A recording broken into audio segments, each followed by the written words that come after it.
प्यारे बच्चों नमस्कार। इस फाइल में अपन देखेंगे अन्य न्यायाधीशों की नियुक्ति। इससे पहले अपन देखा था मुख्य न्यायाधीश की नियुक्ति। तो देखो 124(2) के अंदर न्यायाधीशों की नियुक्ति की बात है, उसमें कुछ भी नहीं लिखा है कि मुख्य या अन्य। ओके ठीक है, लेकिन दोनों के नियुक्ति की डिफरेंस में जो केवल एकमात्र डिफरेंस है वो यही है कि अन्य न्यायाधीशों की नियुक्ति में राष्ट्रपति उच्चतम न्यायालय के मुख्य न्यायाधीश से सदैव परामर्श करेगा। समझ लो ना, वैसे इतना सा डिफरेंस है, बाकी सारा काम सेम है। ठीक है ना, अन्य न्यायाधीशों से परामर्श मुख्य न्यायाधीश में भी किया जाता है और अन्य न्यायाधीशों की नियुक्ति में किया जाता है, लेकिन अन्य न्यायाधीशों की नियुक्ति में मुख्य न्यायाधीश से उच्चतम न्यायालय के मुख्य न्यायाधीश से सदैव परामर्श राष्ट्रपति करेगा। ठीक है ना, ये चीज समझने वाली है, जो सबसे इंपॉर्टेंट बिंदु है। सदैव, सदैव वर्ड लिखा हुआ कॉन्स्टिट्यूशन में, उसको अपन दूसरा उसका पर्यायवाची अनिवार्य, अनिवार्य परामर्श। ठीक है, तो यही है। क्या लाइन है?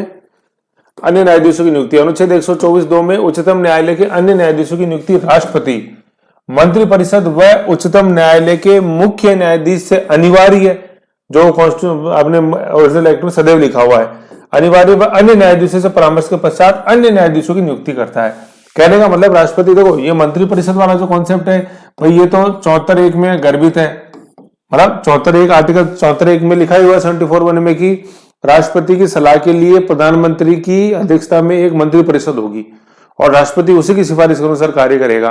बस राष्ट्रपति एक बार पुनर्विचार के लिए भिजवा सकता है वापस मंत्रिपरिषद की सिफारिश।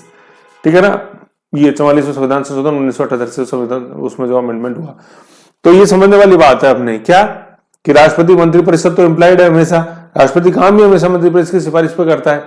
बस बशर्ते केवल एक दो अपवाद हैं जहां राष्ट्रपति सुविवेक लगाता है, बाकी मंत्रिपरिषद तो अपन को हमेशा लगाना है। तो राष्ट्रपति एक तो मंत्रिपरिषद की सलाह, जैसे अभी वर्तमान में जो चल रहा है न्यूज के अंदर, आज भी न्यूज में था, कल भी था, है ना, तो वो सारा आपको बताऊंगा। तो अभी ध्यान रखो कौन कौन लोग सीन में, राष्ट्रपति, मंत्रिपरिषद और तीसरे नंबर पे उच्चतम न्यायालय का मुख्य न्यायाधीश व अन्य न्यायाधीश। ठीक है ना, तो अन्य न्यायाधीशों की नियुक्ति में क्या, राष्ट्रपति किसकी सिफारिश, मतलब सलाह पर तो मंत्रिपरिषद की सलाह, और परामर्श किसका, अपने उच्चतम न्यायालय के मुख्य न्यायाधीश से अनिवार्य व अन्य न्यायाधीश से परामर्श करने के बाद अन्य न्यायाधीशों की नियुक्ति करता है। ठीक है, जैसे मान लो अभी 1+ अपन देखते हैं 1+33 34 स्ट्रेंथ है, तो 8 सीटें खाली है, अन्य न्यायाधीशों की 8 सीटें खाली है। तो भाई 33 में से मतलब 3 सीटें खाली है मान लो, तो 33 में से 3 सीटें, 30 तो भरी हुई है ना, तो पहले 30 से परामर्श करेगा, फिर वो 3 भरेंगे। तो 30 से तो वैकल्पिक, मतलब जितनों को भी अच्छा समझे राष्ट्रपति उतने ही कर सकता है, उनसे उतनों से परामर्श कर सकता है ना, जितने उपयुक्त समझे राष्ट्रपति इस प्रयोजन के लिए। लेकिन मुख्य न्यायाधीश से तो अनिवार्य परामर्श जरूरी है, सदैव सदैव परामर्श राष्ट्रपति का। ठीक है ना, ये चीज है। तो ये आर्टिकल 124(2) है। अब देखो जो इसमें जो पेच है ना, राष्ट्रपति में कोई पेच नहीं है, मंत्रिपरिषद की सलाह में कोई पेच नहीं है। पेच जो सबसे ज्यादा जो उलझा, जिसके कारण वो 99वें संविधान संशोधन आया, और 99वें संविधान संशोधन से भी पहले अपन टोटल 3 जजेस बाद पढ़ते हैं, लेकिन वो चौथा भी जुड़ गया एनजीएस से खत्म हुआ तो, लेकिन 3 जजेस बाद हैं जो कि इस परामर्श शब्द से संबंधित रखते हैं। तो पेच कहां है? पेच इस तीसरे वाले बिंदु में, यहां पर। पहले बिंदु में राष्ट्रपति में कोई पेच नहीं है, मंत्रिपरिषद में कोई पेच नहीं है। पेच है इस, ये जो उच्चतम न्यायालय के मुख्य न्यायाधीश से जो परामर्श लिया जाता है इसके अंदर। ठीक है ना, पेच यही है। तो जो तीनों जजेसवाद है ना, प्रथम न्यायाधीशवाद, द्वितीय न्यायाधीशवाद और तृतीय न्यायाधीशवाद। प्रथम न्यायाधीशवाद 82 के अंदर, द्वितीय 93 के अंदर है, और तीसरा वाला 98 के अंदर। चतुर्थ जो है वो एनजीसी के विघटन, मतलब जो निरस्त किया था उससे संबंधित है अपने 2015 में, 16 अक्टूबर 2015। ठीक है, तो इस परामर्श शब्द में ही है जो सबसे बड़ा पेच है। तो इस परामर्श शब्द में मेरे प्यारे बच्चों 2 पेच हैं। क्या कि जो मुख्य न्यायाधीश ने, उच्चतम न्यायालय के मुख्य न्यायाधीश ने जो परामर्श दिया राष्ट्रपति को, वो क्या राष्ट्रपति के ऊपर बाध्यकारी है क्या? पहला पेज तो ये है क्या कि ये जो परामर्श दिया ना, ये परामर्श जो अपन को अपने अनिवार्य परामर्श बोला, तो क्या ये बाध्यकारी है क्या राष्ट्रपति पर? बाध्यकारी, बाइंडिंग है क्या राष्ट्रपति में? ये जो मुख्य न्यायाधीश के साथ अनिवार्य जो परामर्श है ना, तो ये क्या बाध्यकारी है क्या? भाई अनिवार्य बना दिया तो इसका मतलब चर्चा तो करेगा राष्ट्रपति उनसे, परामर्श तो लेगा मुख्य न्यायाधीश से उच्चतम न्यायालय के, लेकिन जो भी राय, जो भी परामर्श, जो भी opinion chief justice of India ने राष्ट्रपति को दी, उस ओपिनियन को मानने के लिए राष्ट्रपति बाध्य है क्या? पहला पेज तो ये है।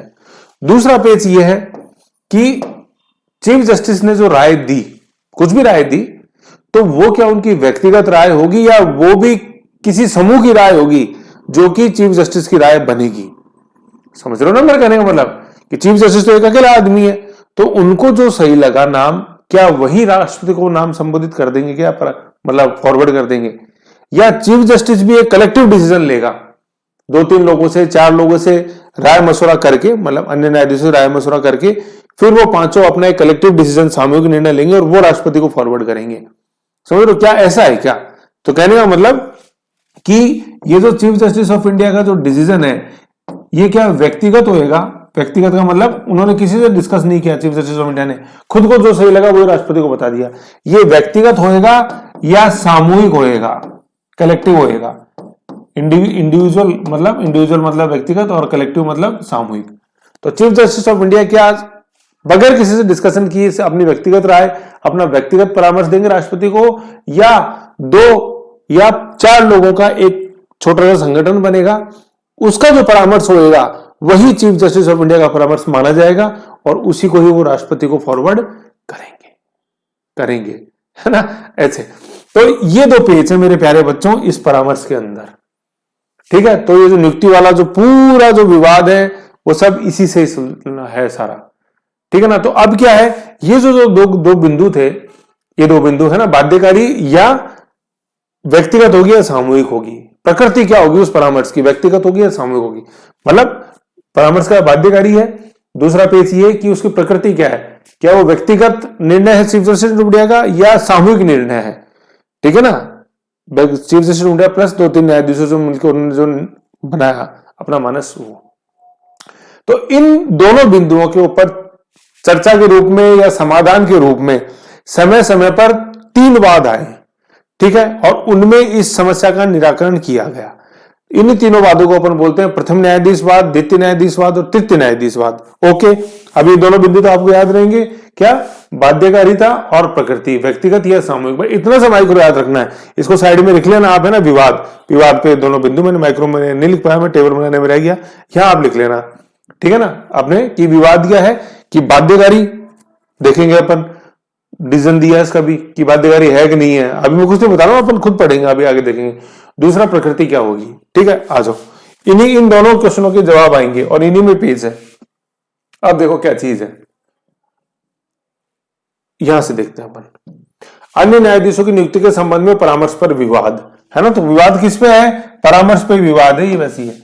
इस राष्ट्रपति में मंत्रिपरिषद में कोई विवाद नहीं है, विवाद है यहाँ परामर्श पर, जो मैंने बताया अभी। देखो क्या है, 1950 से 1993 तक, 1950 से 1993 तक राष्ट्रपति, मंत्रिपरिषद व उच्चतम न्यायालय के मुख्य न्यायाधीश से अनिवार्य है वह अन्य न्यायाधीशों से परामर्श से अन्य न्यायाधीशों की नियुक्ति करता था, ठीक है? मतलब 1993 तक क्या था कि राष्ट्रपति, मंत्रिपरिषद की सिफारिश वो तो चलेगी हमेशा 74(1) के तहत, और उच्चतम न्यायालय के मुख्य न्यायाधीश से अनिवार्य है वह अन्य न्यायाधीशों से एक तरह से वैकल्पिक का मतलब जितनों से उचित समझे राष्ट्रपति उतनों से करता है, तो वैकल्पिक माना जाता है। पता लगे किसी से नहीं करना तो नहीं करना, लेकिन उच्चतम न्यायालय के मुख्य न्यायाधीश से तो अनिवार्य है, परामर्श से अन्य न्यायाधीशों की नियुक्ति करता था, ठीक है? कब? 1995 से लेके 1950 से लेके 1950 से लेके 1993 तक, 1950 से 1993 तक, है ना? करता था राष्ट्रपति। अब इसमें देखो क्या है, वो दोनों पॉइंट याद रखो हमें से, बाध्यकारी या प्रकृति कैसी होगी। तो 1995 से लेके 1993 तक जो चीज प्रैक्टिकलिटी में थी ना, वो प्रैक्टिकलिटी में क्या चीज थी मैं आपको बताऊं। ये जो मुख्य न्यायाधीश ने जो राय बनाई, वो अमूमन मुख्य न्यायाधीश की इंडिविजुअल राय होती थी, व्यक्तिगत राय होती थी। सुनने में बहुत अटपटा लग रहा है, लेकिन फैक्ट यही था, समझ रहे हो? बहुत ही ज्यादा, मतलब 2 क्वेश्चन थे, बाध्यकारी या व्यक्तिगत या सामूहिक, है ना? 2 क्वेश्चन थे।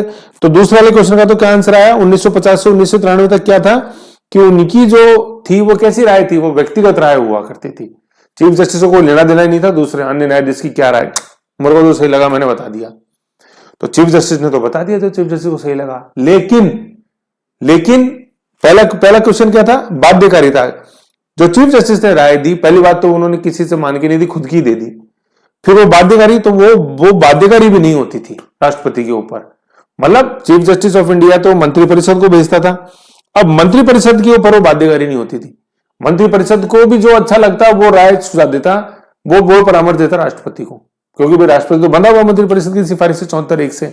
तो मंत्रिपरिषद जरूरी नहीं थी कि मंत्रिपरिषद चीफ जस्टिस ऑफ इंडिया ने जो नाम भेजा है उसी को माने। तो कहने का मतलब वो जो दोनों क्वेश्चन हमेशा याद रखो आप, बाध्यकारिता और प्रकृति। तो प्रकृति चीफ जस्टिस ऑफ इंडिया की राय की व्यक्तिगत हुआ करती थी 1950 से 1993 तक, और वो भी बाइंडिंग नहीं होती थी। तो कहने का मतलब क्या हुआ, कहने का मतलब ये हुआ कि पहली बात तो जैसे मुख्य न्यायाधीश के हाथ में था कि भाई किसको न्यायाधीश बनाना है, लेकिन उसकी भी इतनी नहीं चलती थी। मेन जो सीन में चीज थी वो कौन था, वो मंत्रिपरिषद थी। जो मेन सीन में चीज थी वो क्या थी, मंत्रिपरिषद थी, क्योंकि मंत्रिपरिषद के ऊपर बाध्यकारी नहीं थी वो सिफारिश। भाई एक्चुअली इसका फ्लो क्या होता है, आज भी जो फ्लो है ना, मतलब जैसे जाती है, जैसे चीफ जस्टिस ऑफ इंडिया परामर्श भेजते हैं मंत्रिपरिषद को, मंत्रिपरिषद सिफारिश देता है राष्ट्रपति को, क्योंकि मंत्रिपरिषद क्या है, पहले पूरी जो नाम सुझाए हैं चीफ जस्टिस ऑफ इंडिया ने उनके ऊपर तहकीकात होती है पूरी।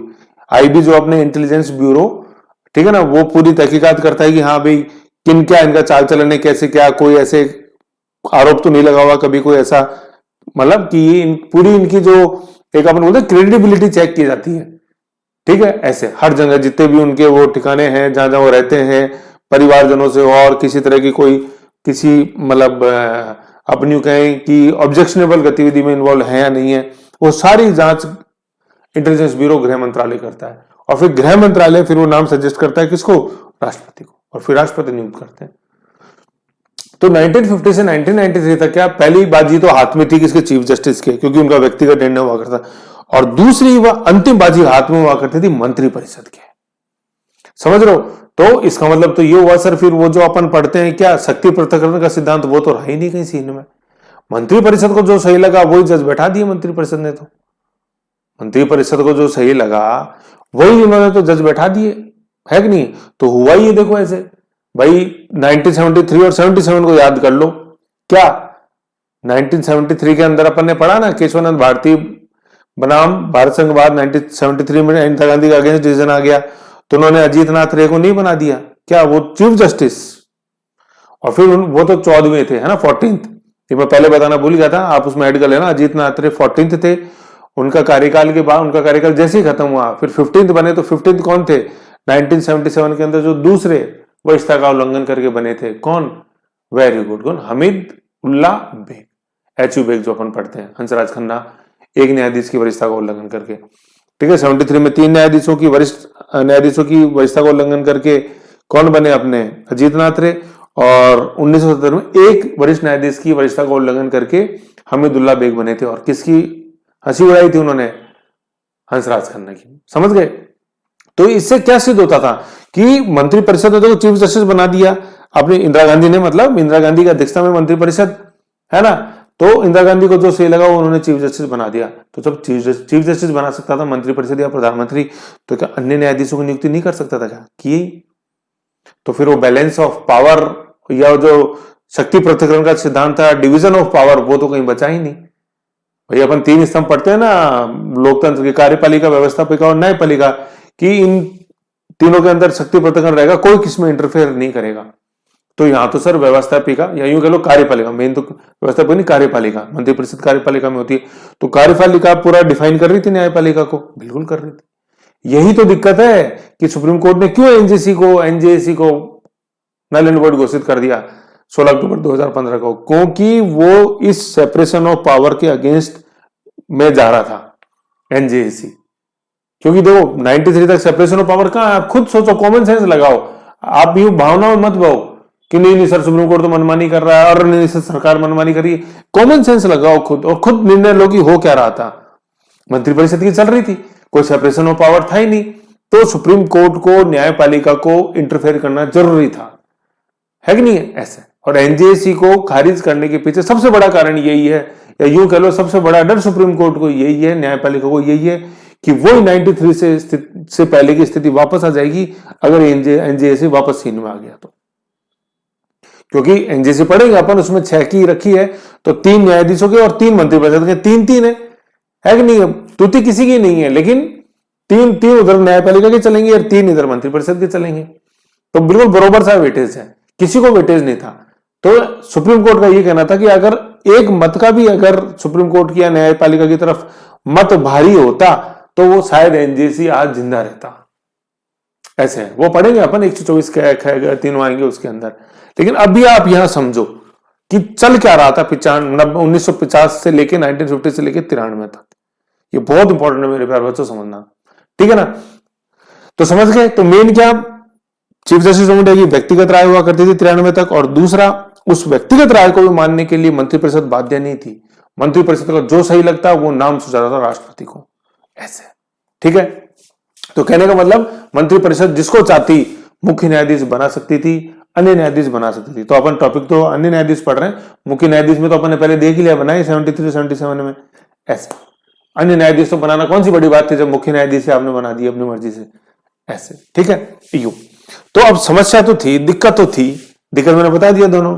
पहली बात तो व्यक्तिगत निर्णय अब चीफ जस्टिस ऑफ इंडिया का, दूसरा वो भी बाध्यकारी नहीं है। अब समस्या का समाधान तो होना जरूरी था ना उन दोनों पेचों का। तो सबसे पहले प्रयास हुआ 1982 में।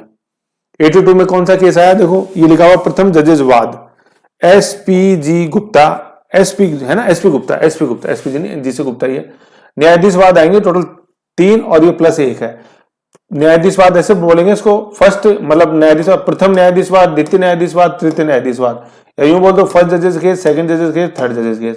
फर्स्ट जजेस केस क्या है, इसको अपन एसपी गुप्ता बनाम भारत संघ भी बोलते हैं, या भारत सरकार, एसपीजी मतलब एसपी गुप्ता, ठीक है? 82 के अंदर आया। तो इसने उन दोनों क्वेश्चनों पर ही चर्चा करी, क्या बाध्यकारी है और उस निर्णय की प्रकृति कैसी होगी, व्यक्तिगत या सामूहिक, सीजीआई के निर्णय की। तो इसमें क्या बोला गया, इसमें पहले वाले क्वेश्चन का आंसर दिया गया सिर्फ बाध्यकारी का, क्या उसमें यह बोला गया 1982 एसपी गुप्ता केस के अंदर क्या बोला गया, फर्स्ट जजेस केस के अंदर, प्रथम न्यायिकवाद के अंदर, कि जो परामर्श दिया राष्ट्रपति को वो महज एक विचार विमर्श है, वो सहमति नहीं है। कहने का मतलब वो बाध्यकारी नहीं है, सीधे शब्दों में अपन बात करें तो वो बाध्यकारी नहीं था। मतलब 82 के जो सुप्रीम कोर्ट का इस केस लॉ के अंदर जो निर्णय है वो कि बाध्यकारी नहीं है, जो चीफ जस्टिस ऑफ इंडिया ने जो सिफारिश दी वो बाध्यकारी नहीं है। तो ये तो हमको पहले ही पता था बाध्यकारी नहीं, 73-77 में देख लिया नमूना ऐसे। लेकिन सुप्रीम कोर्ट ने कम से कम कोशिश तो करी ना कि इसका सोल्यूशन निकाले अपन। तो देखो 82 तो 1950 से लेके 1993 के बीच में तो आया ना 82। अभी अपन ने पहले देखा था कि 1950 से 1993 तक स्थिति कमोबेश वही बनी रही, क्या, जिसको मंत्रिपरिषद चाहता उसको अन्य न्यायाधीश नियुक्त कर सकता था, है ना? और 82 के अंदर अपन ने देख लिया था कि चीफ जस्टिस ऑफ इंडिया की सिफारिश बाध्यकारी नहीं है मंत्रिपरिषद पे, ठीक है? तो चीफ जस्टिस ऑफ इंडिया मंत्रिपरिषद पे करते हैं, मंत्रिपरिषद को देते हैं, मंत्रिपरिषद जाती है सिफारिश राष्ट्रपति को, ठीक है ना? 124(2) में मंत्रिपरिषद कहीं भी नहीं लिखा हुआ है। 124(2) में ये लिखा हुआ कि राष्ट्रपति अन्य न्यायाधीशों से परामर्श करेगा, परंतु मतलब अन्य न्यायाधीशों के मामले में क्या लिखा हुआ, राष्ट्रपति अन्य न्यायाधीशों से परामर्श करेगा, परंतु अन्य न्यायाधीशों के मामले में भारत के मुख्य न्यायाधीश से सदैव परामर्श करेगा। मंत्रिपरिषद का ही नहीं 124(2) में। इसलिए मैं कह रहा हूं कि ये गर्भित है, इंप्लाइड है 74(1), जहां भी राष्ट्रपति आप पढ़ो वहां बिल्कुल इंप्लाइड है आर्टिकल 74(1), है ना? राष्ट्रपति की सहायता के लिए एक मंत्रिपरिषद होगी जो प्रधानमंत्री की अध्यक्षता में कार्य करेगी और उसकी सिफारिश, मंत्रिपरिषद की सिफारिश मानने के लिए राष्ट्रपति बाध्य है। ये हमेशा ध्यान रखना अपने को, ठीक है? इसलिए 124(2) में नहीं लिखा, लेकिन मैंने एक्सप्लिसिट आपको बताया, ठीक है? तो अपन ने देख लिया फर्स्ट जजेस वाद के अंदर बाध्यकारी नहीं थी, चलते गए जी चलते गए। फिर अपन आए सेकंड जजेस वाद में, जिसको अपन बोलते हैं द्वितीय न्यायिक वाद या सेकंड जजेस केस, और इसको और बेहतर तरीके से बोला जाता है supreme court advocates on record association बनाम भारत सरकार, ठीक है ना? सुप्रीम कोर्ट एडवोकेट्स, है ना? यूं बोलो इसको पूरा, supreme court advocates on record association.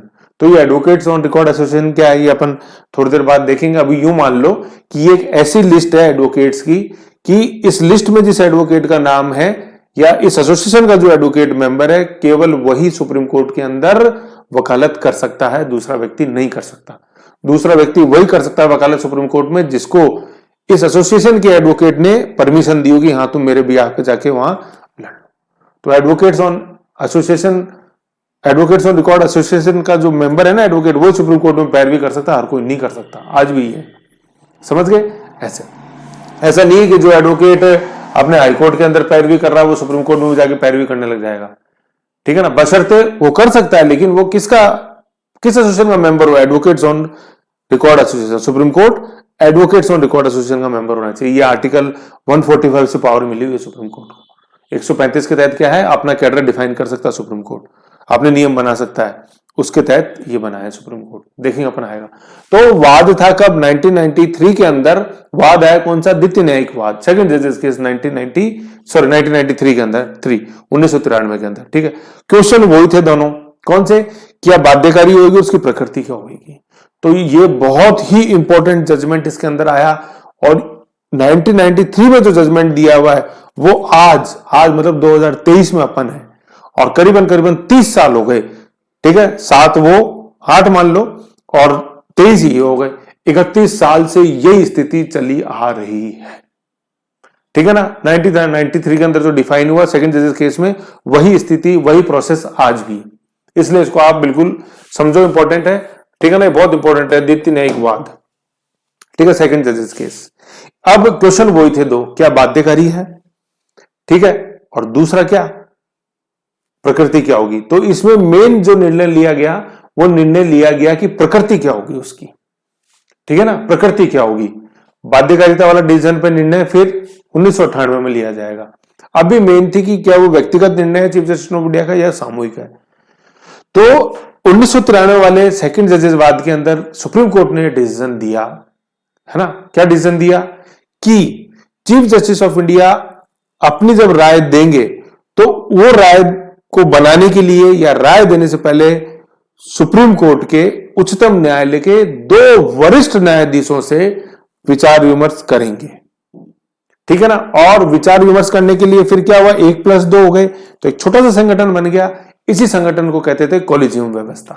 क्या कहते हैं? कॉलेजियम व्यवस्था। तो कहने का मतलब क्या इसमें निर्णय लिया गया कि क्या निकल के आया कि चीफ जस्टिस ऑफ इंडिया की जो परामर्श है राष्ट्रपति को, वो व्यक्तिगत नहीं है, वो कैसा है, वो सामूहिक है, वो कलेक्टिव है। कलेक्टिव कैसे? 1+2 चीफ जस्टिस ऑफ इंडिया की अध्यक्षता में वह 2 वरिष्ठतम न्यायाधीश, कोई भी अन्य न्यायाधीश नहीं, वरिष्ठतम, जो आज भी जैसे अपन देखते हैं जो 33 की लिस्ट है उसमें 2 सीनियर मोस्ट, एसएमजे लिखा हुआ मैंने, सीनियर मोस्ट जजेस। तो 1+2, 1 सुप्रीम सीजीआई सुप्रीम कोर्ट के चीफ जस्टिस और 2 वरिष्ठतम न्यायाधीश को मिलाकर एक छोटा सा संगठन बना जिसको बोला गया कॉलेजियम व्यवस्था, ठीक है। ये कॉलेजियम शब्द का कॉन्स्टिट्यूशन में कहीं भी उल्लेख नहीं है। तो फिर व्यवस्था कहां से ली अपन ने? ये व्यवस्था ली गई है ऑस्ट्रेलिया से, ये अपन को ध्यान में रखना है, ठीक है। तो कॉलेजियम व्यवस्था में कितने मेंबर हुए टोटल? 93 की बात कर रहे हैं अभी अपन, आगे की बात नहीं कर रहे हैं, है ना। कितने हुए मेंबर 93 में जब गठन किया? 1+2, ठीक है। सबसे पहले तो कॉलेजियम व्यवस्था निकल के किस वाद के अंदर आई? द्वितीय न्यायिक वाद सेकंड जजेस केस के अंदर, पहली बात। दूसरी बात कि कॉलेजियम के अंदर जब 1993 में गठन हुआ तो उसमें कितने टोटल, उसकी स्ट्रेंथ क्या थी? उसकी 1993 में स्ट्रेंथ थी 3 में 3 आई ना, 1993 में 3, तो 3 में 3 आई। वो क्या थी? 1+2, एक तो कौन? अध्यक्ष, पदेन अध्यक्ष कौन? अपने चीफ जस्टिस ऑफ इंडिया, ठीक है। और 2 सदस्य कौन? कोई भी जजेस नहीं, सीनियर मोस्ट जजेस, एसएमजे, वरिष्ठतम अन्य न्यायाधीश, है ना। 2 वरिष्ठतम अन्य न्यायाधीश उसके मेंबर होंगे। फिर एक कलेक्टिव राय बनेगी, सामूहिक राय बनेगी, और वही परामर्श के रूप में राष्ट्रपति के पास जाएगी, ठीक है। तो 1993 वाले सेकंड जजेस केस के अंदर इतना ही था। कॉलेजियम व्यवस्था की शुरुआत हुई, ठीक है ना, शुरुआत, ओके। तो इसमें यह लिखा हुआ कॉलेजियम व्यवस्था की शुरुआत हुई और 1993 में 3 मेंबर थे। आज प्रेजेंट जैसे अपन देखते हैं उसका पूरा संगठन 5 का है, 1+4 का। वो कैसे बढ़ा अभी देखेंगे आगे अपन। तो समझ गए 1993 वाला सेकंड जजेस केस, ये बहुत इंपॉर्टेंट है, अभी भी यही लागू है। एनजेसी बीच में आया था स्पीड ब्रेकर की तरह, है ना, लेकिन फिर आज भी लागू यही कॉलेजियम की। आज भी न्यूज़पेपर में था, देखेंगे अपन कंटिन्यू कैसे न्यूज के अंदर हाईलाइट हो रखा है, सारी चीजें अपन चर्चा करेंगे। बहुत ही इंटरेस्टिंग टॉपिक है और बहुत ही इंपॉर्टेंट है, जानना समझना बहुत जरूरी है। फिर क्या हुआ जी, 2 क्वेश्चन देख रहे, 2 क्वेश्चन वही थे, बाध्यकारी और प्रकृति क्या होगी। तो देखा अपन ने कि 82 में तो पहले क्वेश्चन पे निर्णय लिया गया बाध्यकारिता पे, तो वो वाला बाध्यकारी नहीं थी। 1993 के अंदर सेकंड जो क्वेश्चन था, उसके सेकंड जो पेज था उसके ऊपर निर्णय लिया गया कि सीजेआई की वो व्यक्तिगत राय नहीं होगी, वो सामूहिक राय होगी, कलेक्टिव राय होगी। ओके साहब। और कलेक्टिव राय जिस संगठन से बनेगी उस संगठन का नाम दिया गया, व्यवस्था का नाम दिया गया कॉलेजियम व्यवस्था। कॉलेजियम व्यवस्था शब्द के संविधान में है नहीं है। ये प्रणाली फिर कहां से ली अपन ने? ये ऑस्ट्रेलिया से ली। समझ गए यहां तक चीज? ओके, समझ गए। अब क्वेश्चन पेज वापस वही दोनों, कि भाई दोनों पेज क्या, वो बाध्यकारी वाला, कि जो सिफारिश देंगे क्या वो बाध्यकारी होगी क्या, है ना, और वो कलेक्टिव का तो होगा डिसीजन। तो ऐसे चलते आए 5 साल बाद 1998 के अंदर, 1998 के अंदर, ठीक है, आया कौन सा? तृतीय न्यायाधीश वाज थर्ड जजेस केस। ठीक है, तो थर्ड जजेस केस ये एक्चुअली सीन में कैसे आया ये मैं आपको बताता हूं। एक्चुअली था क्या, जैसे अपन ने देखा कि कॉलेजियम की सिफारिश राष्ट्रपति के पास गई, तो राष्ट्रपति के दिमाग में वो जो पहला पेज था वही था कि ये क्या मेरे ऊपर ये बाध्यकारी है क्या मेरे ऊपर ये जो परामर्श आ रहा है कॉलेजियम का ये बाध्यकारी है क्या? तो आर्टिकल 143 जो है, जिसको अपन बोलते हैं प्रेसिडेंशियल रेफरेंस, आर्टिकल 144 वो शक्ति देता है राष्ट्रपति को, ठीक है ना, कि आप किसी भी न्यायिक प्रश्न के जवाब आपको चाहिए ना, न्यायिक प्रश्न का, तो आप सर्वोच्च न्यायालय से नहीं बोले, उच्चतम न्यायालय से आप परामर्श ले सकते हैं। इसको अपन बोलते हैं प्रेसिडेंशियल रेफरेंस। ठीक है ना, किसी भी न्यायिक प्रश्न के ऊपर आपको संशय और एक जुडिशियल राय आपको चाहिए तो आप सुप्रीम कोर्ट से राय ले सकते हैं। ठीक है, अब देखो क्या है, वैसे तो आर्टिकल 143 अपन अलग से पढ़ेंगे, लेकिन हर बुक के अंदर ये लिखा हुआ है कि सुप्रीम कोर्ट राय देने के लिए बाध्य नहीं है। ये बिल्कुल गलत है। ठीक है ना, सुप्रीम कोर्ट को जवाब देना पड़ेगा हर हाल में। ठीक है ना, फिर सर किताबों ने क्यों लिखा है कि बाध्य नहीं है? देखो उसका मतलब क्या है मैं आपको समझाता हूं। वैसे आर्टिकल 143 में अपन पढ़ेंगे अलग से। देखो क्या है, जैसे मैं आपसे पूछता हूं, फॉर एग्जाम्पल मैंने आपसे पूछा एक जनरल क्वेश्चन, मैंने आपसे पूछा, जैसे फॉर एग्जाम्पल मैंने आपसे पूछा कि केशवानंद भारती बनाम भारत संघवाद जो वो किस साल का है ना, मैंने आपको क्वेश्चन भेजा, आपसे क्वेश्चन पूछा, यूं मान लो आप मेरे सामने बैठे हुए हो, ठीक है ना, तो अब दो चीजें हैं, या तो आपको जवाब आता है या जवाब नहीं आता। ठीक है ना, भाई मेरे पास अथॉरिटी है, मैं सर के रूप में आपसे पूछ रहा हूं और आपका कर्तव्य है, क्योंकि आप मेरे से जूनियर हो, ठीक है ना, जूनियर इन द सेंस कि अभी मैं पढ़ा रहा हूं और आपको सुनना है, समझना है, तो आप उस कायदे से मेरे से जूनियर हो, तो आपका क्या कर्तव्य है कि आपको बताना जरूर होगा। समझ लो मेरे, इस चीज को समझो आप। अब मतलब दो चीजें आपके पास, बताना कैसे, मैंने जैसे सवाल पूछा तो आपको दो ऑप्शन हो सकते हैं, क्या, या तो आपको आता है या आपको नहीं आता, ये दो चीजें तो होंगी ना। आता है तो आपने मुझे बता दिया कि हाँ साहब ये है, नहीं आता तब है पेच इसके अंदर। ठीक है, तो कहने का मतलब क्या है, आप ये नहीं बोल सकते कि मैं नहीं बताऊंगा, क्या कर लोगे तुम, मैं नहीं बता रहा, जाओ, है कि नहीं, क्योंकि मेरी अथॉरिटी को चैलेंज नहीं कर सकते आप। कहने का मतलब जब तक अपन गुरु शिष्य के एक उस बंधन से बंधे हुए हैं, मेरी अथॉरिटी को चैलेंज नहीं कर सकते। क्यों? क्योंकि मैं सीनियर हूं और आप जूनियर हो। जूनियर इन द सेंस कि मेरी शक्ति है, मेरी पावर है, मैं आपसे पूछ सकता हूं। अगर आप नहीं दोगे तो समझो फिर वो मेरी पावर किस काम की, मेरी जो अथॉरिटी है वो किस काम की, वो तो फिर बगावत होगी एक तरीके से, है कि नहीं है। अब वो बात दूसरी है कि आपको नहीं आता तो आप ये बोल सकते हो कि सर मुझे आता नहीं है, लेकिन आपने जवाब तो दिया ना, चाहे नहीं में ही दिया हो, लेकिन आप ये नहीं कह सकते कि मैं तो बताऊंगा नहीं, क्या कर लोगे, मैं नहीं बता रहा, जाओ, है कि नहीं। ये तो बगावत हो जाती है, मेरी अथॉरिटी चैलेंज होगी ऐसे, तो यू है ना। तो आपको जवाब देना पड़ेगा यस या नो। तो बुक्स ने क्या किया कि जो नो में जो जवाब देता है ना सुप्रीम कोर्ट, उसको ये मान लिया कि सुप्रीम कोर्ट जवाब देने के लिए बाध्य नहीं है। जवाब तो देना पड़ेगा चाहे जवाब नेगेटिविटी के अंदर आए। ये बहुत इंपॉर्टेंट पेज है, ठीक है ना। ये जवाब जैसे अपन लक्ष्मीकांता वगैरह जैसे बुक्स पढ़ते हैं वो तो गाइड बुक्स है। जैसे आप ओरिजिनल टेक्स्ट पढ़ोगे कॉन्स्टिट्यूशन का, और जैसे अच्छी चीज जैसे जो किताबें हैं, जैसे इंडियन कॉन्स्टिट्यूशन है 69 ईयर्स, आर.एफ. नरीमन की बुक है, जैसे आपने वो फाली.एफ. नरीमन की, शांति भूषण के जो आपने अभी हाल ही में शांत हुए 2-3 दिन पहले, उनके जैसे जो आप लेख पढ़ोगे उसमें ये चीजें, मैंने भी शांति भूषण के लेख में ये चीज पढ़ी है। ऐसे बहुत पहले आया था हमारा, शायद 2008-2009 के अंदर हिंदुस्तान जो न्यूज़पेपर आता है हिंदी वाला, उसमें मैंने ये चीज पढ़ी थी।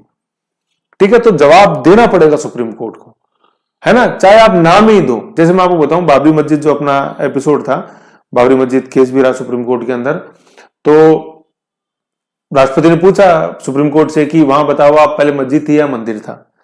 ठीक है, पूछा सुप्रीम कोर्ट से, वही आर्टिकल 144 के तहत। तो सुप्रीम कोर्ट ने सबको सुना, मुस्लिम जो अपने संगठन थे उनको भी, हिंदू संगठनों को भी, आर्कियोलॉजिकल सर्वे ऑफ इंडिया को, जापानी कंपनी वहां पे अपने जो सोनार रेस से जमीन के अंदर सर्वे कर रही थी, सबको सुना, करीबन करीबन 193 पार्टीज को सुप्रीम कोर्ट ने सुना, सबको सुना, और राष्ट्रपति को सिफारिश क्या दी अपनी, मतलब देना तो पड़ेगा ही ना। सुप्रीम कोर्ट ने भी ये बोला कि हमें नहीं पता जी, वहां पहले मंदिर था, मस्जिद थी, लेकिन दिया तो सही ना, ये चीज है ना। तो आप कभी भी ये सुनो पढ़ो ना कि सुप्रीम कोर्ट देने के लिए बाध्य नहीं, अरे भैया बाध्य है, चाहे यस में दे चाहे नो में दे। यस तो में देगा तो दे ही दिया, लेकिन नहीं आता, नहीं पता, तो भी नो में जवाब देना पड़ेगा। तो बुक्स ने क्या हुआ, जो नो में जवाब है ना उसको मान लिया कि सुप्रीम कोर्ट देने के लिए बाध्य नहीं है। तो आप ऐसे लिखोगे इसका आंसर कि सुप्रीम कोर्ट देने के बाध्य है, चाहे वो जवाब नकारात्मक ही क्यों ना हो, ये आएगा आपका जवाब, है कि नहीं है। अभी तक जो जानते थे वो सही, भाई नॉलेज कम है तभी तो मेरे को आप झेल रहे हो, नहीं तो क्यों झेलते हैं, है कि नहीं। तो इसको समझो, ये बहुत इंपॉर्टेंट है ना। ऐसे तो अच्छी चीज है, पता होना चाहिए। आप खुद ही कॉमन सेंस लगाओ, अगर वो सुप्रीम कोर्ट बोल दे नहीं नहीं हमें तो पता ही नहीं, तो फिर राष्ट्रपति की शक्ति किस काम की, पावर किस काम की, ये तो बगावत हो गई जी। आर्टिकल 143 का कोई अस्तित्व ही नहीं है। कॉमन सेंस से सोचो एक बार, है ना। लेकिन कहते हैं common sense is not so common, है नहीं। खैर कोई बात नहीं, चलो, है ना। तो अपन देख रहे थे क्या, ये चीज कहां निकल के आई थी, मैंने बताया भटक गया, लेकिन बताना भी जरूर था, मैं क्या करूं यार। हाँ। तो राष्ट्रपति के दिमाग में ये आई कि यार ये मेरे ऊपर बाध्यकारी है कि नहीं है, तो भेजो जी सुप्रीम कोर्ट को भेजो, अपने पास तो शक्ति है ना 143 में। तो सुप्रीम कोर्ट को भेजा गया कि खुद ही पूछा सुप्रीम कोर्ट से कि यार ये कॉलेजियम की जो मेरे को सिफारिश आप भेजते हो मेरे पे बाध्यकारी है कि नहीं है। तो ये जो तृतीय न्यायाधीश बात था, इसके अंदर भाई सुप्रीम कोर्ट ने देख लिया, आप तो अपने बल्ले बल्ले होने वाली है यार, तो अपने फेवर में निर्णय दो ना, क्या दिक्कत है। तो सुप्रीम कोर्ट ने दे दिया क्या कि जी बिल्कुल बाध्यकारी है आपके ऊपर, कुछ सोचने का ही नहीं है आपके पास चांस। तो राष्ट्रपति ऐसे थोड़ी यार, तो सुप्रीम कोर्ट ने बिल्कुल बाध्यकारी है, बशर्ते या लेकिन, है ना, लेकिन आप सिर्फ एक बार पुनर्विचार के लिए हमें मतलब कॉलेजियम को ये वापस सिफारिश भेज सकते हो, है ना। केवल एक बार पुनः कॉलेजियम को भेजी जा सकती है सिफारिश वापस। फिर जो कॉलेजियम ने पुनः वापस भेजी उसके लिए, उसको मानने के लिए राष्ट्रपति बाध्य है। वो जो पुनः भेजी हुई हो सकता है कि वो बिल्कुल सेम ही, और हो सकता है कि वो चेंज है, जैसी भी है, चाहे वो सेम है चाहे चेंज है, लेकिन जैसी भी भेजी कॉलेजियम ने वो राष्ट्रपति मानने के लिए बाध्य है। तो क्या आंसर निकल के आया वो पहले वाले पेज का, बाध्यकारी है, बिल्कुल बाध्यकारी है ना। लेकिन राष्ट्रपति मात्र एक बार कॉलेजियम की सिफारिश को पुनः कॉलेजियम के पास पुनर्विचार के लिए भेज सकता है। पुनर्विचार के बाद जो भी सिफारिश, ब्रैकेट में आप लिखोगे परिवर्तित या अपरिवर्तित भेजी गई सिफारिश, जो भी सिफारिश राष्ट्रपति को भेजते हैं परिवर्तित या अपरिवर्तित, उसे राष्ट्रपति मानने के लिए बाध्य है। समझ गए, ये चीज है।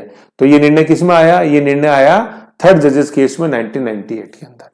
तो जी देखो दो पेज थे शुरू में, 1950 से 93 तक दो समस्याएं अपने सामने थी परामर्श को लेके, क्या वो बाध्यकारी है। तो अब देखो 98 के अंदर आ गया ना, जब बाध्यकारी है एक बार वापस भेज सकता है सिर्फ। दूसरा क्वेश्चन ये था कि क्या वो जो राय है वो व्यक्तिगत है या सामूहिक है चीफ जस्टिस ऑफ इंडिया की, अब खुद ही बताओ आप, वो सामूहिक है। तो सुप्रीम कोर्ट ऑफ इंडिया ने ये इसके साथ साथ 98 के अंदर एक चीज और देखी कि यार कॉलेजियम तो अपन ने 93 में गठित कर दिया, लेकिन वो थोड़ा छोटा है ना। राय जो है वो कहने में ही सामूहिक है, उसको थोड़ा और सामूहिक करो और बड़ी बनाओ। तो जो कॉलेजियम व्यवस्था की शुरुआत 1993 में की गई थी, जिसमें 1+2 उसका संगठन था, अब उसको और बढ़ा के कर दिया 1+4, अब मतलब 98 के अंदर 1+4 उसको कर दिया। तो टोटल कितने हो गए, 5 हो गए। एक चीफ जस्टिस ऑफ इंडिया, 5 कौन, वरिष्ठतम अन्य न्यायाधीश। वरिष्ठतम शब्द बहुत इंपॉर्टेंट है ना। ये जब क्वेश्चन आप जब देखोगे ना, तो उसमें कॉलेजियम में उसकी क्या लिखा रहता है, कॉलेजियम का गठन होता है कैसे, मुख्य न्यायाधीश व 5 अन्य न्यायाधीशों से, सॉरी 4 अन्य न्यायाधीशों से, ऐसे लिखते हैं, एक मुख्य न्यायाधीश व 4 अन्य न्यायाधीश। फिर नीचे ऑप्शन में रहता है एक मुख्य, मतलब मुख्य न्यायाधीश तो एक ही है ना, मुख्य न्यायाधीश व 4 वरिष्ठतम अन्य न्यायाधीश। तो वरिष्ठतम सर ढूंढोगे आप उसका आंसर के अंदर, वो है कॉलेजियम में। तो 1998 के अंदर थर्ड जजेस केस में इस कॉलेजियम को और थोड़ा वृद्ध किया गया। भाई नाम में सामूहिक थोड़ी होना चाहिए, दिखना भी चाहिए कि सामूहिक हो ऐसे। तो अब हो सकता है ये आने वाले समय में और कर दीजिए उसको ऐसे, और मतलब वृद्ध कर दें ऐसे। तो 1998 के अंदर 1+4 कर दिया, 1 chief justice of India and 4 कौन थे, SMJ सीनियर मोस्ट जजेस ऑफ सुप्रीम कोर्ट। फिर वो बना कॉलेजियम 5 की स्ट्रेंथ से, 1+4 = 5। ठीक है, तो ये इसमें लिखा हुआ है, मात्र एक बार वापस भेज सकते हैं, और दूसरा 1+4 = 5। तो मात्र एक बार भेज सकते हैं, ये तो किस, भाई याद करो वो 2 पेज 1950 से 93 तक जो थे, परामर्श को लेकर 2 पेज थे ना, बाध्यकारी है तो देख लो 98 तक आ गया डिसीजन, बाध्यकारी है कि नहीं, उसका डिसीजन आ गया। हाँ सर बिल्कुल बाध्यकारी है, मात्र एक बार भेज सकते हैं। दूसरा पेज कि वो राय चीफ जस्टिस ऑफ इंडिया की जो परामर्श है वो कलेक्ट व्यक्तिगत है सामूहिक है, तो सर बिल्कुल सही है, सामूहिक है, 1+4 क्या बात कर रहे हो आप। तो भाई क्या बात कर रहे हो, तो ये तो अब आप समझोगे आधे घंटे जेल लिया, तो आप तो खुद ही बता सकते हो चीज ऐसे है। तो वो दोनों पेज में बार बार कह रहा हूं, उन दोनों पेजों का ये आंसर इन तीनों जजेस वाद के अंदर समय समय पर आया। 82 के अंदर ने पोजीशन माना, चेंज नहीं करी, बताया कि बाध्यकारी नहीं है, लेकिन एक शुरुआत तो करी ना ऐसे। फिर 93 के अंदर जैसे सुप्रीम कोर्ट को पता ये ऐसे क्यों लगा कि गठबंधन का दौर आ गया, सरकारों में अस्थिरता बनी हुई थी, तब फिर सुप्रीम कोर्ट ने देखा अब बारी अपनी है। पहले तो इंदिरा गांधी वाला टाइम था यार, तो उस समय मुश्किल था पंगा लेना, है कि नहीं है चल रहा है चलने दो, है ना, लेकिन अपना टाइम आएगा। तो वो टाइम आया 1993 के अंदर ऐसे कॉलेजियम व्यवस्था का गठन हुआ। लेकिन 1993 कॉलेजियम व्यवस्था जब गठन हुई थी तब उसका संगठन क्या था, 1+2, एक चीफ जस्टिस ऑफ इंडिया और 2 कौन, बताओ मुंह से बोलो खुद, कौन 2, वेरी गुड, वरिष्ठतम अन्य न्यायाधीश। 2 शब्द बहुत इंपॉर्टेंट है, वरिष्ठतम और अन्य, वरिष्ठतम अन्य न्यायाधीश। फिर इसी कॉलेजियम को अपन ने एक्सपेंड किया कब, 1998 में थर्ड जजेस केस में, और कितने हुए 1+4 5, और वो बाध्यकारी का निर्णय लिया गया कि हाँ बाध्यकारी है, लेकिन सिर्फ एक बार राष्ट्रपति पुनर्विचार के बाद भिजवा सकते हैं। पुनर्विचार के बाद वापस से भिजवाई गई परामर्श ब्रैकेट में परिवर्तित उसको मानने के लिए राष्ट्रपति बाध्य है। और यह व्यवस्था आज भी चालू है, इसी जोशो खरोब से कह लो, कैसे भी कह लो, है ना, जोशो जुनून से कह लो, जोशो जुनून से आज भी चीज लागू है। अभी पढ़ाऊंगा मैं आपको, अभी न्यूज़पेपर की कटिंग दिखाऊंगा बिल्कुल ओरिजिनल, समझ गए। तो ये ऐसे चीज है। अब इसको थोड़ा सा अपन एक बार, और फिर एक और देख लो, फिर 4th जजेस केस कैसे चला रहा था। फिर 99वां संविधान संशोधन लागू हुआ 13 अप्रैल 2015 को, उसमें नई व्यवस्था आई, कॉलेजियम व्यवस्था की जगह एनजेसी आया। एनजेसी क्यों आया, क्योंकि कॉलेजियम व्यवस्था के अंदर सारे जुडिशरी के लोग हैं, है कि नहीं, सारे जुडिशरी के लोग हैं। अभी अपन नीचे देखेंगे कि चलो ठीक है कॉलेजियम व्यवस्था आ तो गई, लेकिन उसका एक दुष्प्रभाव क्या निकला कि जजेस अपॉइंटिंग जजेस, है कि नहीं है, जजेस की मनमानी हो गई। माना कि सेपरेशन ऑफ पावर तो हो गया, लेकिन जजेस की मनमानी हो गई। एक नया सिंड्रोम सामने आया जिसको बोलते हैं अंकल जजेस। अंकल जजेस कैसे, कि भाई जैसे कॉलेजियम में कौन है, 1+4 चीफ जस्टिस और 4 सीनियर मोस्ट जजेस, वो जो खुद के जैसे जो परिवार के लोग हैं, नेपोटिज्म चालू हो गया, ठीक है, भाई भतीजावाद चालू हो गया, खुद के जैसे जो भाई ठीक है बड़ा भाई जैसे ताऊ जी हैं, ताऊ जी ने जैसे चाचा के लड़के का नाम नॉमिनेट कर दिया, ऐसे परिवार में मौसी के लड़के का कर दिया। तो भाई इंग्लिश में तो चाहे मौसा हो चाहे चाचा हो तो ताऊ, सबके लिए एक अंकल ही शब्द है कि नहीं है। तो परिवार में वो जब एक दूसरे से मिलते हैं तो अंकल अंकल बोलते, फिर सुप्रीम कोर्ट में जैसे खुदा ना खास्ता मिलते एक जूनियर जज सीनियर मोस्ट जैसे, तो वो जज ना बोल के और वो अंकल ही अंकल बोलने लगे, क्योंकि एक ही परिवार के लोग ज्यादातर। जैसे अपन देखते हैं वर्तमान अपने जो चीफ जस्टिस ऑफ इंडिया है, उनके पिताजी मतलब जो 15th हैं, उनके पिताजी भी पहले कौन, अब 16th chief justice of India रहे, कौन, वाई चंद्रचूड़ जी, यशवंत विष्णु चंद्रचूड़, ऐसे उन्हीं के लड़के हैं। अभी मैंने बताया 2027 में जो पहली महिला मुख्य न्यायाधीश बनेंगी अपने उच्चतम न्यायालय की, बीवी नागरत्ना, उनके फादर भी पहले chief justice of India CJI रह चुके हैं ऐसे। तो ये अंकल सिंड्रोम या जजेस अपॉइंटिंग जजेस ये निकल के आया, एक मतलब जिसको अपन कह सकते हैं साइड इफेक्ट के रूप में, किसके, कॉलेजियम व्यवस्था के। उसी साइड इफेक्ट को तोड़ने के लिए फिर एनजेसी आया 2015 के अंदर, 13 अप्रैल 2015 को लागू किया, लेकिन 16 अब वो वैलिड है कि नहीं है। तो सुप्रीम कोर्ट ने सुनवाई करी इसकी, किस केस में, 4th जजेस केस के अंदर, चतुर्थ न्यायिक वाद के अंदर। और चतुर्थ न्यायिक वाद के अंदर अपने निर्णय दिया। चतुर्थ न्यायिक वाद को अपन दूसरा नाम वही है supreme court advocates on record association बनाम भारत संघ, अपना निर्णय सुनाया 16 अक्टूबर 2015 को की। और निर्णय में क्या बोला कि ये जो 99वां संविधान संशोधन है ये असंवैधानिक है और उसे इनवैलिड करार दे दिया। कहने का मतलब वो जो पहले वाली व्यवस्था थी, कौन सी, कॉलेजियम व्यवस्था, वही सीन के अंदर वापस है और वही आज तक चल रही है। समझ गए, ये चीज है। अब तो इसमें लिखा हुआ है SCRA 2015 एनजेसी क्रॉस लगा दिया, एनजेसी इनवैलिड घोषित करार दे दी। ठीक है, तो एक बार थोड़ा सा इसको पढ़ लेते हैं। प्रथम न्यायाधीश वाद, फर्स्ट जजेस केस 1982, एसपी गुप्ता बनाम भारत संघ। इस वाद में न्यायालय ने कहा कि राष्ट्रपति को परामर्श का मतलब सहमति नहीं है, वरन विचारों का आदान प्रदान है। अर्थात अन्य न्यायाधीशों की नियुक्ति के मामले में उच्च न्यायालय के मुख्य न्यायाधीश द्वारा दी गई सलाह राष्ट्रपति पर बाध्यकारी नहीं है। संसद द्वारा अन्य न्यायाधीशों की नियुक्ति स्थानांतरण प्रक्रिया में कोई बदलाव नहीं किया गया।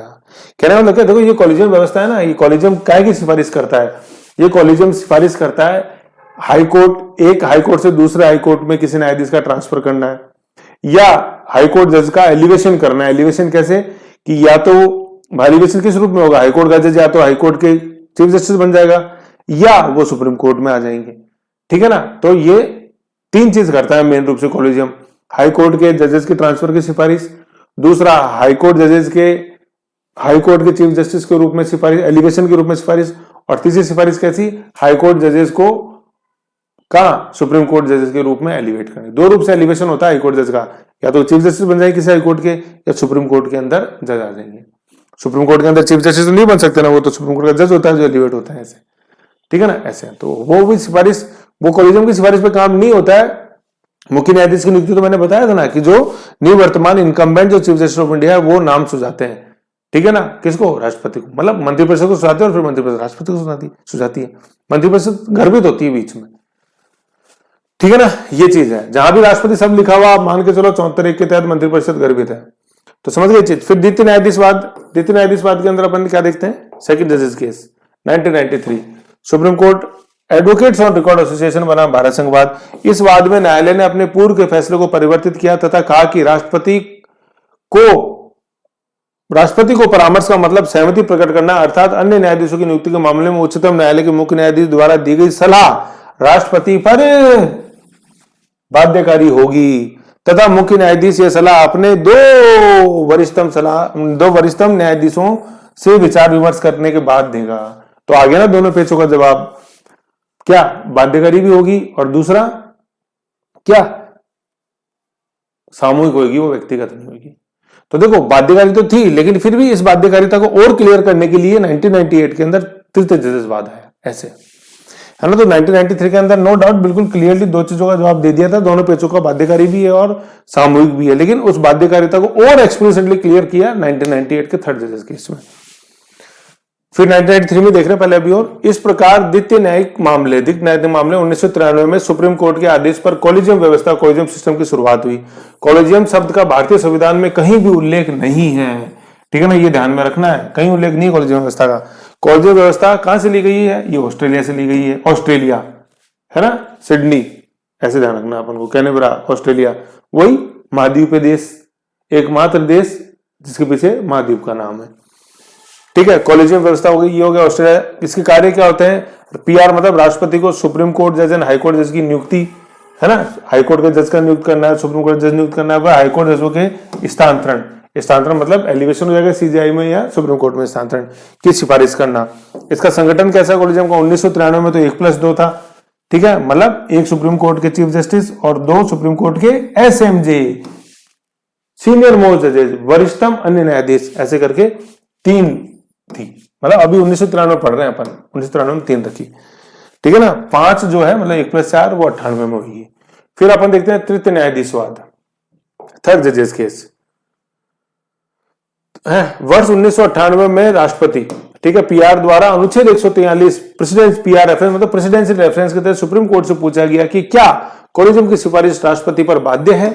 सुप्रीम कोर्ट ने तृतीय न्यायाधीशवाद में उत्तर दिया कि पीआर कॉलेजियम को मात्र, है ना, पीआर कॉलेजियम की सिफारिश कर देना है ना, की सिफारिश, पीआर कॉलेजियम की सिफारिश को मात्र एक बार, पीआर कॉलेजियम को मात्र एक बार सिफारिश, है ना, वो भी सही है, चलो जो लिखा वो भी सही है।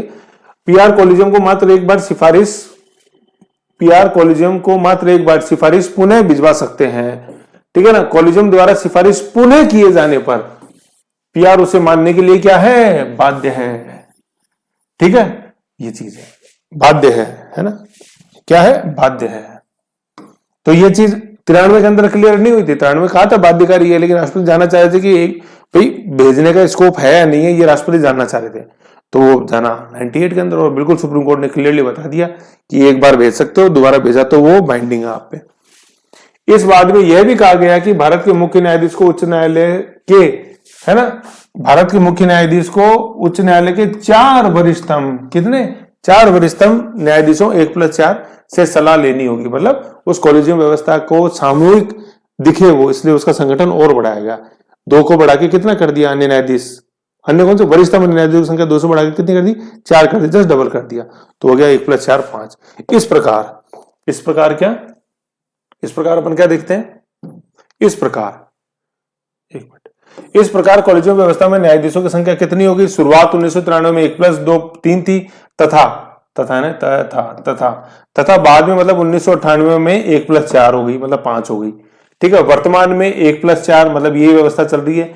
एक supreme court chief justice of India और सुप्रीम कोर्ट के चीफ जस्टिस ऑफ इंडिया, मतलब सुप्रीम कोर्ट के चीफ जस्टिस, जिनको चीफ जस्टिस ऑफ इंडिया बोलते हैं, और 4 कौन?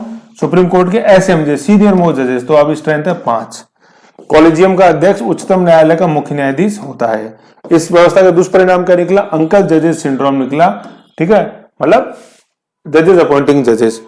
ठीक है ना। अब इसमें क्या देखो, ये कि ये आर्टिकल है और ऐसा नहीं है ये अंकल जजेस सिंड्रोम अपन क्रिटिसिज्म नहीं कर सकते। देखो ये प्रेस इंफॉर्मेशन ब्यूरो का ही है जो मैंने आपके लिए निकाला। देखो ये जो इसमें रखा हुआ है ना, हाइपर लिंक है, देखो 1 मिनट, देखो इसमें देखो लिखा हुआ है। ठीक है ना, ये press information bureau government of India का ही है। देखो ministry of law and justice, क्या लिखा हुआ है देखो, the law commission of India अपने 230वीं रिपोर्ट में ये कॉन्सेप्ट दिया, अंकल जजेस इन हाई कोर्ट्स।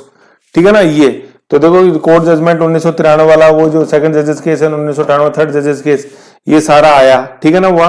लेकिन इसका आज अपन क्या देख रहे हैं कि ये अंकल जजेस सिंड्रोम निकल के आया। देखो हुज किथ एंड किन, है ना, भाई भतीजावाद, are practicing in high court should not be appointed in the same high court, ऐसे, है ना। तो इसका डिमेरिट सबसे बड़ा यही था कि अंकल जजेस, किथ एंड किन, भाई भतीजे, नेपोटिज्म को जन्म दिया इसने, है ना। सेपरेशन ऑफ पावर तो हुआ, लेकिन एक डिमेरिट जुड़ गई इसके अंदर, क्या, नेपोटिज्म वाली, ऐसे भाई भतीजावाद। ठीक है, ऐसे है।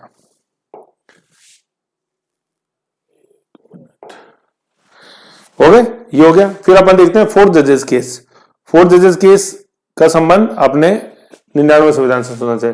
16 अक्टूबर 2015 को सुप्रीम कोर्ट द्वारा एनजेसी किसे है, 99वें संविधान संशोधन को निरस्त किया गया, है ना। 99वें संविधान संशोधन अधिनियम एक्ट था ये, है ना। बिल के रूप में 122वां संविधान संशोधन विधेयक था बिल, और एक्ट जब बन गया तो वो 99th कॉन्स्टिट्यूशन अमेंडमेंट एक्ट बना। ठीक है ना, ऐसे 4 जजेस केस ये था, तो उसे एनजेसी को निरस्त कर दिया। फिर देखो क्या, वर्ष 2000 में वाजपेयी सरकार ने संविधान समीक्षा आयोग गठित किया था, किसकी अध्यक्षता में, वेंकट चलैया की अध्यक्षता में, भूतपूर्व सीजीआई थे, इनकी अध्यक्षता में।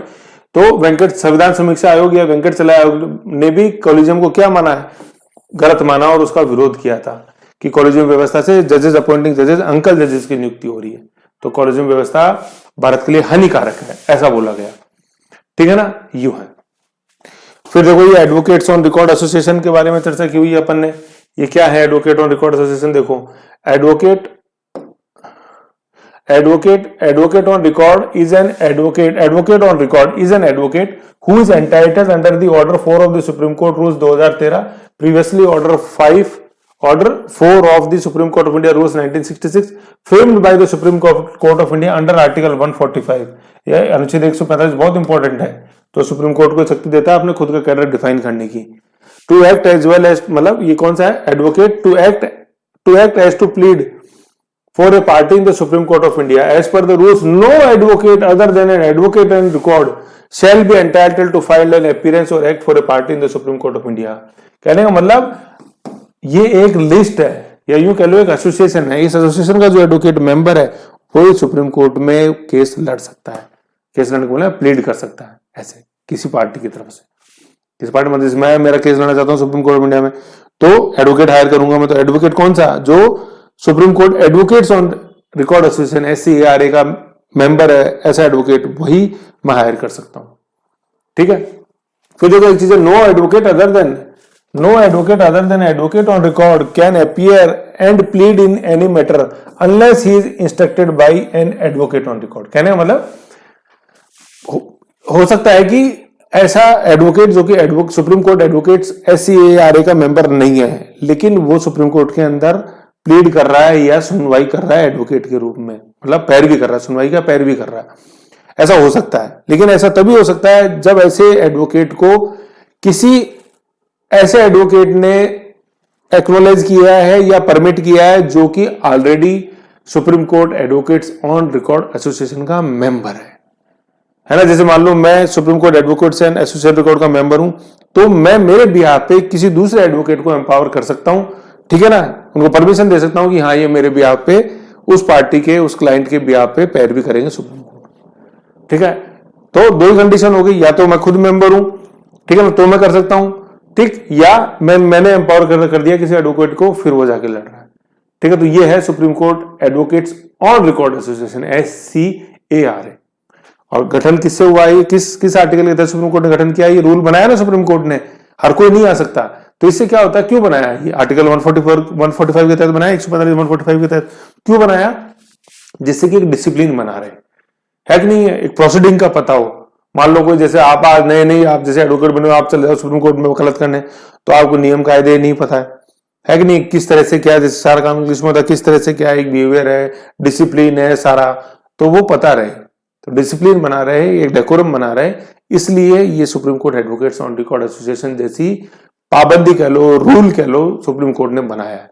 किस आर्टिकल से पावर मिली सुप्रीम कोर्ट को, आर्टिकल 145 से, ठीक है ना। और फिर इनके जैसे वेतन भत्ते हैं, जो भी चार्जेस वगैरह हैं, उनका निर्धारण किसके तहत, आर्टिकल 146 के तहत सुप्रीम कोर्ट करता है, ठीक है। मतलब जो सुप्रीम कोर्ट में और स्टाफ भी अपन जैसे देखते हैं, PA हुआ, स्टेनो हुआ, पूरा जैसे जो कैडर है पूरा, LDC UDC सेक्शन ऑफिसर्स वगैरह, लॉ ऑफिसर्स वगैरह, उन सब का जो कैडर सुप्रीम कोर्ट ने बनाया है, वो सारा पावर आर्टिकल 145 से है। फिर उनकी सैलरीज वगैरह का जो प्रोविजन है वो आर्टिकल 146 है, ऐसे, ठीक है। ये ऐसे हो गया। फिर देखो आज जैसे जो अपने कॉलेजियम देखते हैं 1+4, तो इसमें आज की तारीख में जैसे जो है, तो चीफ जस्टिस ऑफ इंडिया तो अपने हैं ही अध्यक्ष, फिर जैसे जो अन्य जो 4 सीनियर मोस्ट जैसे देखते हैं वो ये नाम हो गए, ठीक है, justice Sanjay Kishan Kaul, justice KM Joseph, justice Mukesh Shah, justice Ajay Rastogi, ऐसे, ठीक है। तो कॉलेजियम व्यवस्था ये एज ऑन फरवरी 2023 की स्थिति है, अपने 1+4 बराबर 5 कब से चल रहा है ये, 1998 से, ठीक है। ऐसे अपन को ध्यान में देना है,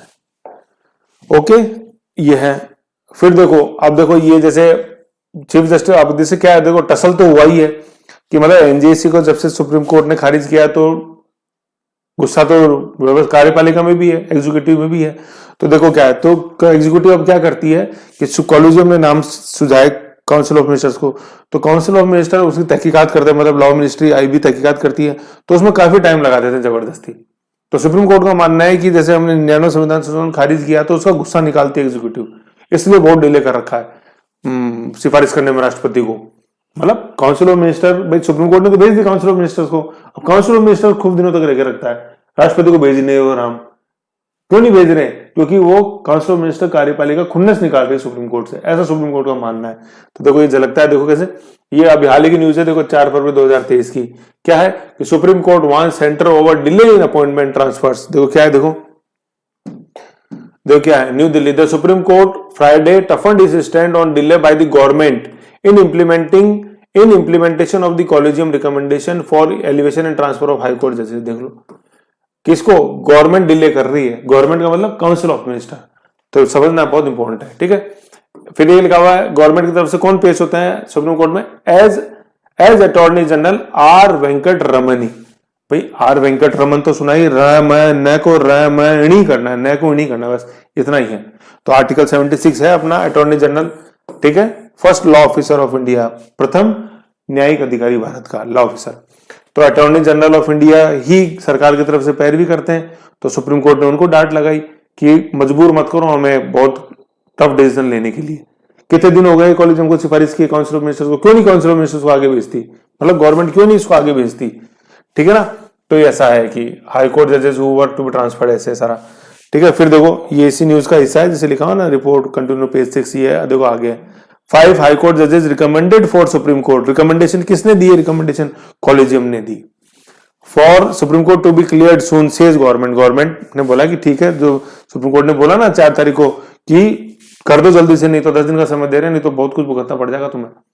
फिर जैसे आज के न्यूज़पेपर में था कि किरण रिजिजू अपने जो सेंट्रल लॉ मिनिस्टर, उन्होंने बोला कि ऐसे धमकी देने से थोड़ी काम चलेगा, है ना। लेकिन फिर इस धमकी का फर्क भी पड़ा, देखो आगे कैसे। तो पहले तो ये देखो ये ऐसा था, इसके अंदर देखो क्या क्या चीजें जो मैंने हाईलाइट कर रखी, जिनसे चीज समझ में आती है। कॉलेजियम आ रहा है, देखो तो word, the collegium had on December 13 recommendation, the collegium on December 13 recommended elevation of justice Pankaj Mittal, जो अपने राजस्थान के चीफ जस्टिस ऑफ राजस्थान है, चीफ जस्टिस ऑफ राजस्थान, है ना, इनका मतलब सुप्रीम कोर्ट में जाने का, टू द अपेक्स कोर्ट, ठीक है। फिर ये देखो अपॉइंटमेंट ट्रांसफर जो कॉलेजियम सिफारिश करता है जिसकी। फिर देखो यहाँ देखो इंपॉर्टेंट लाइन क्या है, the government had a very limited role in the matter of transfer.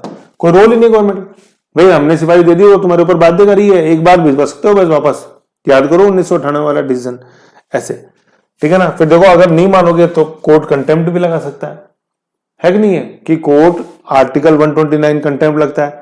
फिर कोर्ट क्या है, कोर्ट के जैसे अपन 142 जैसे देखते हैं आर्टिकल 142 डिक्री जारी कर सकता है, मतलब अपने जो डिक्री जो उसकी उसको इंप्लीमेंट करवा सकता है कि नहीं है। ऐसे भाई कोर्ट ने जो फैसला दे दिया वो बाइंडिंग है, तो 141 के तहत ये है कि जो फैसला दिया वो बाइंडिंग है, तो फैसला दे चुके हैं ना हमने 1998 में कि माननी पड़ेगी सिफारिश, एक बार भेज दो चाहे, एक बार वापस भेज सकते हो लेकिन वापस तो माननी पड़ेगी। 91 में डिसीजन दिया हुआ है 98 के अंदर, तो अनुच्छेद 141 के तहत वो तुम्हारे ऊपर बाइंडिंग है।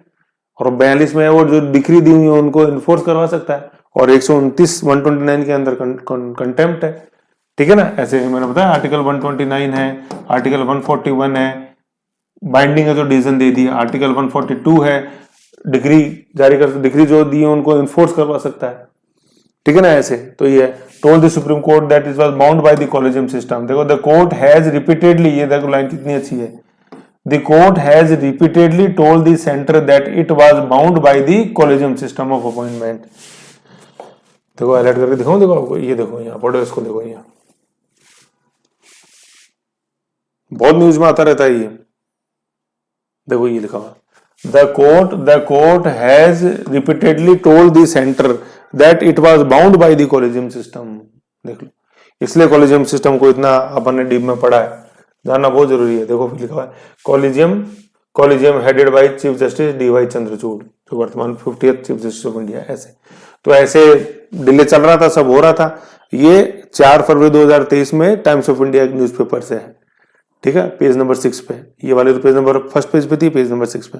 फिर देखो ये 5 फरवरी वाले की राजस्थान पत्रिका में खबर है, ठीक है ना। मंडे को शपथ लेंगे, आप देखना एक बार, मंडे को शाम को वीडियो देखोगे तब ये देखना, आप ये मतलब मंडे वाले न्यूज़पेपर में देखना। सुप्रीम कोर्ट फटकार लग गई, एक दिन पहले देखा 4 को, सुप्रीम कोर्ट फटकार के बाद 5 नए जजेस की नियुक्ति। देखो ये पंकज मित्तल अपने जो राजस्थान हाईकोर्ट के चीफ जस्टिस थे वो सुप्रीम कोर्ट में गए हैं।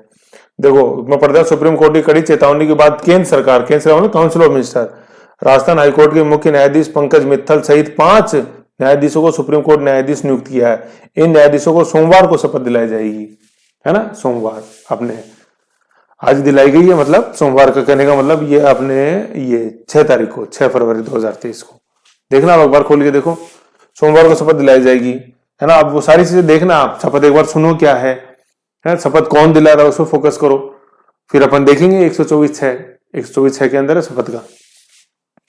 फिर ट्वीट उन्होंने शपथ दिलाई जाएगी, लिखा कि देखो लिखा केंद्रीय कानून मंत्री किरण रिजिजू ने ट्वीट करके इसकी जानकारी दी। उन्होंने लिखा है कि भारत के संविधान के तहत राष्ट्रपति ने हाईकोर्ट के 5 जजों की सुप्रीम कोर्ट में नियुक्त किया है कॉलेजियम व्यवस्था के तहत, ठीक है ना। ये सारी चीजें पढ़ना, ये 5 तारीख वाले पत्रिका में संडे को ही पत्रिका, आपने कौन सी माघ पूर्णिमा डांडा रोपण डाला अपने टेलीग्राम चैनल के अंदर, में डांडा रोपण वही डांडो रूप गो बिल्कुल 1 महीने बाद आएगी अपने क्या होली का दिन फागुन पूर्णिमा। ओके, तो ये संडे के न्यूज़पेपर में इसको पढ़ना है एक बार, आप समझ गए। तो ये था अपना नियुक्ति। फिर जैसे नियुक्त हुए हैं तो कुछ अपने वेल नोन चाहे चीफ जस्टिस ऑफ इंडिया हैं चाहे जजेज हैं, उनके बारे में अपन जैसे देखेंगे। तो अभी अपन ने देखा अन्य न्यायाधीश की नियुक्ति देखी, काफी इंटरेस्टिंग ये चीज है। इसमें जो अपन को ध्यान में रखना है, इसमें अपन को ध्यान में जो रखना है वो ये टेबल ध्यान रखो आप, बस अन्य न्यायाधीश की नियुक्ति के मामले ये टेबल ही आपको तिराएगी, है मतलब नैया पार लगाएगी आपकी, है ना। इस टेबल को ध्यान में रखना है, और टेबल के साथ साथ क्या ध्यान रखना है, वो 2 पेज, भाई इस टेबल ने किस चीज का निर्णय किया इन तीनों केसेस ने, या चौथा के एनजी से जोड़ लो, किस चीज का निर्णय किया, वो 2 पेज। क्या जो परामर्श है जो चीफ जस्टिस ऑफ इंडिया राष्ट्रपति को कर रहे हैं वो बाध्यकारी है। दूसरा, वो जो परामर्श है चीफ जस्टिस ऑफ इंडिया का, वो चीफ जस्टिस ऑफ इंडिया का व्यक्तिगत परामर्श है या वो करेक्टिव परामर्श है। तो अपन ने देख लिया कि भाई कैसे, निष्कर्ष के रूप में क्या है कि बिल्कुल सही है जी, बाध्यकारी है, ठीक है। 98 के बाद जो निष्कर्ष हो गया बिल्कुल सही जी, पहले पेज बाध्यकारी है, बशर्ते बस एक बार लौटा सकते हैं, लेकिन वापस जब लौटा दी तो बाध्यकारी है राष्ट्रपति पे, मतलब पहले तो केंद्र सरकार पे बाध्यकारी है। कौन अभी न्यूज नहीं दिखाई आपको कि binding the government has very limited decision, the government को फटकार लगाई है, क्या करो गवर्नमेंट मतलब काउंसिल ऑफ मिनिस्टर्स को, तो पहले तो काउंसिल ऑफ मिनिस्टर बाउंड है और फिर वो राष्ट्रपति को जल्दी जल्दी सिफारिश करें। देख लो उन दोनों न्यूज मैंने वो कल क्लिप्स इसीलिए दिखाई है जिससे को आपको समझ में आई ये चीज कि इसकी उपयोगिता समझ में आया कि इसकी रेलिवेंस क्या है प्रेजेंट में। और ये बहुत आ रहा है, ठीक है ना, ये बहुत ज्यादा न्यूज में। और अब आप कभी भी अखबार में पढ़ो तो इस संदर्भ में पढ़ना है इसको, है ना। तो क्या निष्कर्ष है आज नियुक्ति का, अन्य न्यायाधीशों की नियुक्ति का, कि सिफारिश बाध्यकारी और दूसरा वो सिफारिश जो होती है वो सामूहिक निर्णय होता है। सुप्रीम कोर्ट मतलब चीफ जस्टिस ऑफ इंडिया का सामूहिक निर्णय, सामूहिक कैसे 1+4, एक चीफ जस्टिस ऑफ इंडिया और 4 वरिष्ठतम अन्य न्यायाधीश की वो सलाह होती है जो कि राष्ट्रपति, मतलब पहले तो केंद्र मंत्रिपरिषद बाध्यकारी और फिर वो सिफारिश आती है राष्ट्रपति के पास, ठीक है ना। मात्र एक बार उसको पुनर्विचार के लिए मंत्रिपरिषद भेज सकती है, लेकिन दूसरी बार आ गई तो बाध्यकारी मंत्रिपरिषद भी। समझ गए? तो ऐसे ही आपने देखो काफी इंटरेस्टिंग फाइल है। अब आप देख रहे हो सर लंबी हो रही है, मैंने पहले बताया देखो आर्टिकल 124 है ही बड़ा, मैंने बताया आर्टिकल 124 में 4 मतलब 7 सब आर्टिकल है, 124 में 7, और इसमें 95% सुप्रीम कोर्ट समाया हुआ है, तो बड़ा तो होना ही। और 124 के अंदर जो 7 सब आर्टिकल है उनमें सबसे बड़ा है 124(2). तो देख लो ये तीसरा वीडियो है 124(2) पे, वीडियो नंबर 3, है ना। आनंद लो, है ये बड़ी चीजें हैं, इनका कोई शॉर्टकट नहीं है, इससे शॉर्ट हो ही नहीं सकता। मैं इससे शॉर्ट का मतलब है चीजें कटवाना, और जो डीएनए में नहीं है। ओके, मजे लो यार, आप तो खिंचाओ मत आओ। Okay bye bye bye.